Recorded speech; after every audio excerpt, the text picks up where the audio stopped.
Assalamualaikum warahmatullahi wabarakatuh. Perkenalkan, kami dari kelompok Amin. Di sini kami akan melakukan penjelasan terkait tugas besar mata kuliah jaringan telekomunikasi, di mana tugasnya itu yaitu membuat topologi jaringan dan melakukan konfigurasi serta simulasi menggunakan software Cisco Packet Tracer. Nah, sebelum melangkah ke pembahasan materinya, ada baiknya mungkin kita melakukan perkenalan nama-nama anggota terlebih dahulu. Pertama ada saya sendiri, yaitu Farezal Fauris dengan NIM 1101204177. Lalu dilanjutkan oleh teman kelompok yang lain. Perkenalkan, nama saya Fajrul Falal Faruqi dengan NIM 110120404075. Lalu dilanjutkan dengan teman kami. Perkenalkan, nama saya Degi Darniawan dengan NIM 1101202236. Dilanjutkan. Perkenalkan, nama saya Ubara Manjaki dengan NIM 110124299. Dilanjutkan, yang terakhir Noval. Perkenalkan, nama saya Noval Muhammad Rizik dengan NIM 110120437. Nah, itulah tadi perkenalan anggota kelompok. Untuk mempersingkat waktu, mungkin kita langsung melangkah ke penjelasan materi. Yang pertama akan dijelaskan oleh Saudara Degi Trefniawan. Oke, pada kali ini kami membuat topologi sederhana, yaitu topologi star. Di mana topologi star ini merupakan topologi yang berupa konvergensi dari node tengah ke setiap pengguna, di mana seluruh link akan melalui pusar dan kemudian data disalurkan ke semua node atau node tertentu yang dikehendaki server pusat. Masing-masing pengguna terhubung langsung ke server atau switch atau hub. Kelebihan dari topologi star ini yang pertama, akses kontrol terpusat, terus paling fleksibel, terus tingkat keamanan paling tinggi, dan yang terakhir mudah mendeteksi kerusakan pada jaringan. Tapi topologi star ini juga memiliki kekurangan, di mana kekurangannya yang pertama, boros dalam pemakaian kabel, terus switch atau hubnya sebagai elemen pusat, terus yang ketiga, jika node tengah rusak maka semua jaringan akan terputus. Selanjutnya di sini kami memakai satu server yang berfungsi untuk memanajemen lalu lintas data, mulai dari menentukan limit bandwidth, mengatur kecepatan internet, dan juga mengatur semua user yang ada di dalam jaringan. Selanjutnya ada satu switch yang berfungsi untuk menghubungkan berbagai perangkat. Dan yang terakhir, kami memakai 5 end device yang berguna untuk pengirim atau penerima pesan nantinya untuk simulasi. Selanjutnya akan dijelaskan oleh Uki. Selanjutnya saya akan menjelaskan koneksivitas jaringan dengan ping dan dengan generator grafik HTTP. Yang pertama, ini semua bisa dilakukan dari PC 0 dan PC 4. Saya akan memilih menggunakan PC 0. Lalu kita pilih desktop. Lalu kita pilih ke traffic generator. Di sini kita memasukkan destination IP address, yang dimana destination IP address ini adalah IP yang kita tuju. Lalu source IP address adalah IP yang dipakai pada PC 0. Lalu untuk TTL-nya 32, untuk source-nya 0, untuk starting source port-nya ada 80, destination port-nya 80, dan size-nya 2. Lalu kita send. Setelah itu kita lanjut pada command prompt. Nah, di sini saya akan mengecek menggunakan ping yang saya tuju, yaitu 192.168.1.7. Selanjutnya akan dijelaskan oleh teman saya.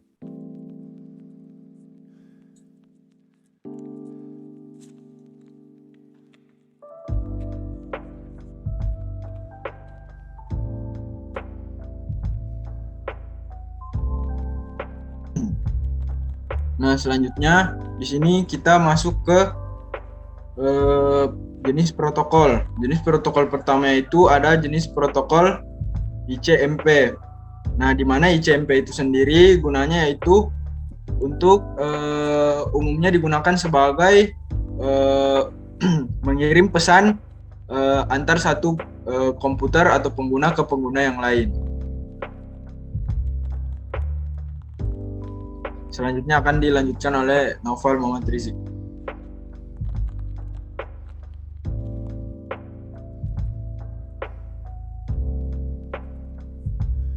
Selanjutnya, pada protokol ICMP ini memiliki beberapa layer, yaitu silakan diklik terlebih dahulu.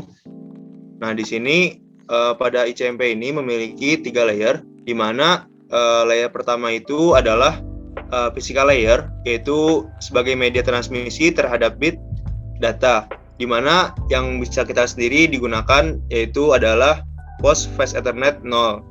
Dan pada layer kedua yaitu adalah data link layer, di mana fungsi utama dari data link layer sendiri, maksud saya, untuk memeriksa bila terjadi kesalahan dalam menyalurkan transmisi terhadap bit data, di mana kesalahan tersebut kemungkinan besar terjadi di layar pertama. Bisa kita lihat di layar kedua ini, yaitu adalah Ethernet 2 header. Dan pada layar ketiga, yaitu adalah network layer, di mana berfungsi untuk mencari jalur komunikasi terbaik antar jaringan. Lapisan ini juga menyalurkan data kiriman dari perangkat sumber dengan cara membaginya dalam paket-paket kecil. Bisa kita lihat sendiri pada layar ketiga, yaitu IP header-nya, yaitu ada source IP dan juga port dan juga destination IP, di mana source IP itu adalah sumber, yaitu 192.168.1.1, dan juga tujuannya yaitu destination IP, yaitu 192.168.1.1.7. Penjelasan selanjutnya akan dijelaskan lebih lanjut pada Aufa.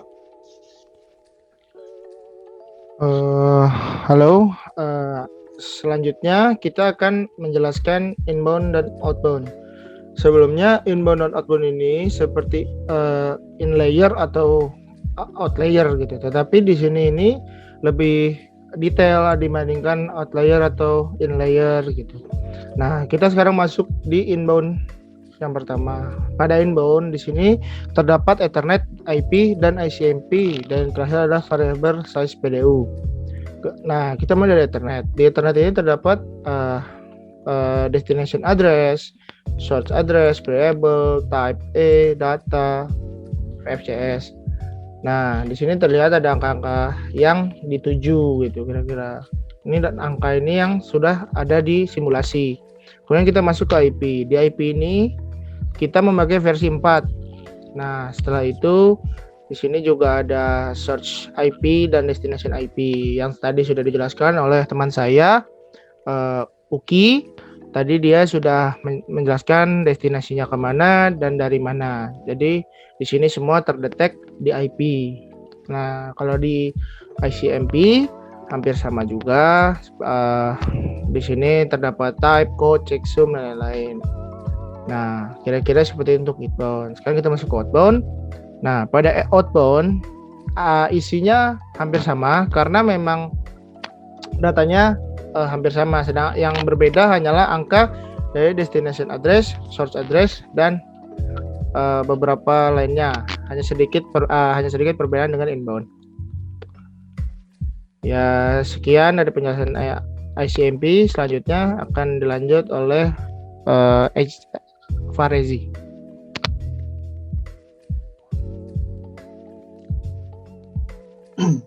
Nah, selanjutnya kita masuk ke menu web browser di PC 0.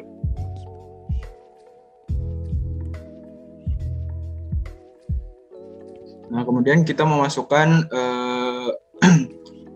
kode yang sudah kita atur di server. Selanjutnya kita melakukan Go atau pencarian. Nah, kemudian muncul tipe protokol selanjutnya, yaitu ada tipe protokol DNS. Nah, di mana tipe protokol DNS di sini berfungsi sebagai penamaan domain atau sistem penamaan yang mengubah IP ke suatu kode tertentu yang ingin kita tuju. Selanjutnya kita tunggu untuk menampilkan protokol yang lainnya.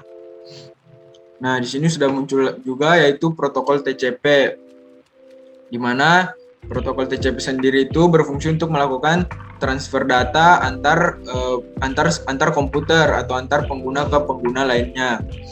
Nah, setelah itu protokol yang terakhir yang kita gunakan yaitu ada HTTP, di mana HTTP yaitu berfungsi untuk mengatur bagaimana web dan server memproses berbagai macam perintah yang masuk. Misalnya tadi salah satu contohnya yaitu perintah yang kita berikan kelompok Amin Jartel. Nah, kemudian muncullah hasil yang ada seperti di tampilan. Nah, selanjutnya akan dilanjutkan oleh Noval. Oke, kita jelaskan terlebih dahulu dari protokol DNS.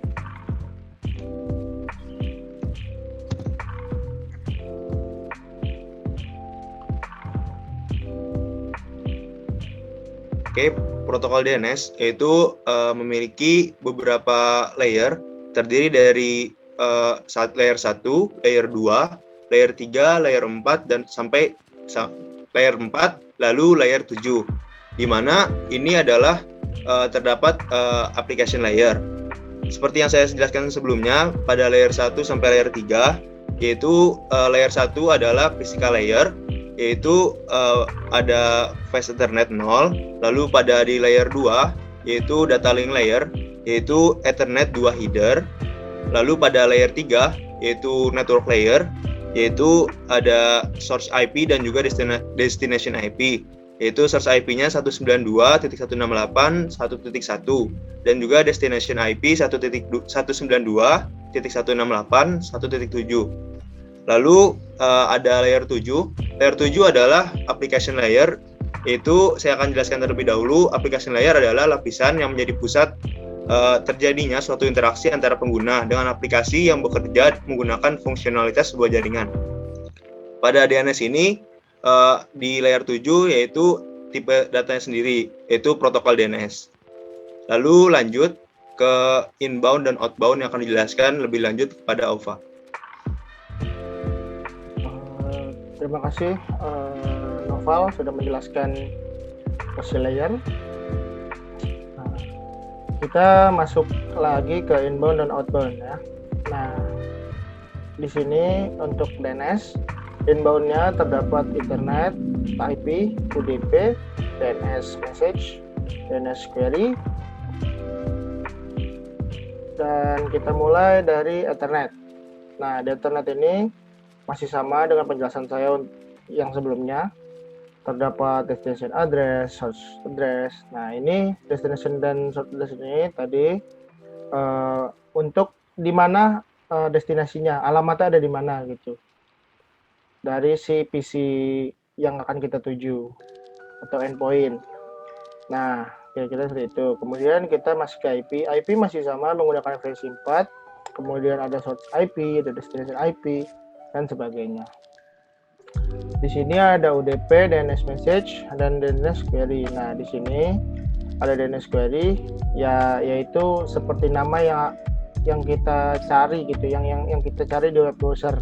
Di sini terdetek nama kita. Nah, di sini terlihat, jadi nama ini masuk ke type 4 kelas 1 dan TTL 86400. Nah, kira-kira seperti ini untuk inbound. Sedangkan untuk outbound sama juga, perbedaan hanya di destination address dan source address. Hampir sama dengan ini, dengan inbound. Untuk penjelasan di inbound dan outbound DNS, sekian. Lanjut kembali saya ke Noval. Oke, lanjut pada protokol selanjutnya, yaitu protokol TCP. TCP ini memiliki terdiri dari 4 layer, yaitu dari layer 1, layer 2, layer 3, dan layer 4. Layer 1 ini yaitu physical layer, yaitu Fast Ethernet 0. Lalu layer kedua yaitu data link layer, yaitu ada Ethernet 2 header. Layer ketiga yaitu network layer, yaitu IP header, yaitu ada source IP 192.168.1.1 dan juga destination IP. yaitu 192, 168, 1.7.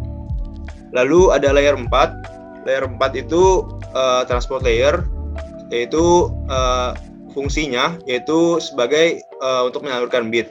Di mana bisa kita lihat sendiri yaitu pada layer keempat yaitu adalah TCP dengan memiliki sumber portnya itu 1025 dan juga tujuan portnya itu 80. Lanjut ke inbound dan outbound dari Aufa. Terima kasih untuk Noval sudah menjelaskan OSI layers dari TCP. Nah, di sini di TCP untuk Ethernet dan IP tetap sama. Di sini perbedaannya dia terdetek untuk TCP-nya. Kita lihat di sini destinasi di sini terlihat source point dari awal itu kita ada 1025. Sedangkan destinasi yang sampai atau destinasi port yang akan kita tuju ada 80.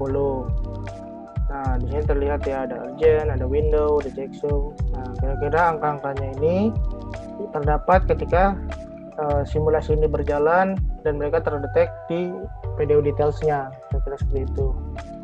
Nah, untuk outbound detail sama juga. Nah, di sini pada TCP-nya dia terbalik. Kalau kita lihat di sini source point-nya di sini 1025, sedangkan kalau di outbound source port maksud saya 80, destination 1025. Jadi tertukar di sininya. Nah, untuk angkanya semua hampir sama. Dan di acknowledgement number-nya juga di outbound menjadi 1. Kita seperti itu. Selanjutnya yang terakhir itu penjelasan tentang OSI layer HTTP yang akan dilanjutkan oleh Noval. Baik, terima kasih Aufa. Lanjut ke protokol HTTP. Nah, pada protokol HTTP ini memiliki ada 5 layer, yaitu terdiri dari layer pertama, layer kedua, layer ketiga, layer keempat, dan juga layer ketujuh. Di mana akan saya jelaskan kembali, mulai dari lapisan pertama, yaitu layer pertama, yaitu physical layer, yaitu sebagai media transmisi terhadap bit data yang bisa kita lihat yang kita gunakan adalah fast ethernet 0. Lalu pada di layer kedua, yaitu data link layer, yaitu fungsi utamanya yaitu untuk memeriksa bila terjadi kesalahan dalam menyalurkan terhadap transmisi terhadap bit data, di mana kesalahan tersebut kemungkinan terjadi pada layer pertama. Nah, itu bisa kita lihat di layer kedua, yaitu ada Ethernet 2 header. Lanjut ke layer ketiga, yaitu network layer, yaitu mencari jalur komunikasi terbaik antar jaringan. Lapisan ini juga menyalurkan data kiriman dari perangkat sumber dengan cara membaginya dalam paket-paket kecil. Network layer membuat alamat untuk mengarahkan data ke tujuan dengan benar. Seperti yang bisa kita lihat dari layer keempat, yaitu ada IP header-nya, mulai dari source IP, yaitu sumbernya, yaitu 192.168.1.1, dan juga destination IP sebagai tujuannya, yaitu 192.168.1.7. Lanjut ke layer keempat, yaitu adalah transport layer, yaitu lapisannya itu memiliki peran untuk menyalurkan bit, di mana bisa kita lihat sendiri yaitu TCP-nya, yaitu memiliki sumber portnya atau source port, yaitu 1025, dan juga destination port atau tujuannya yaitu 80.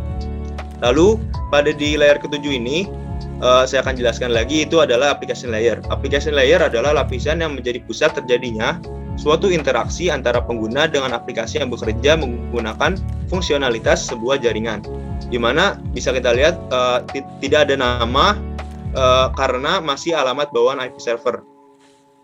Lanjut untuk penjelasan dari inbound dan outbound yang akan dijelaskan oleh Aufa. Terima kasih Noval sudah menjelaskan OSI layer pada HTTP. Selanjutnya kita masuk ke inbound. Balik lagi seperti yang tadi, Ethernet dan IP masih tetap sama. Yang berbeda angka-angkanya bisa dilihat dari gambar yang tertera di sini. Perbedaannya pada inbound HTTP, di sini terdapat TCP dan HTTP request. TCP masih sama, di sini source port dan destination port yang dituju dan dari mana dia berasal pengirimannya, sequence number, acknowledge dan lain-lain. Setelah itu kita ke HTTP request. HTTP request ini dimana ketika si HTTP atau alamat yang mau kita capai datanya, kita harus meminta untuk mengirim ke tujuan gitu kira-kira. Gambarannya mungkin kira-kira seperti itu.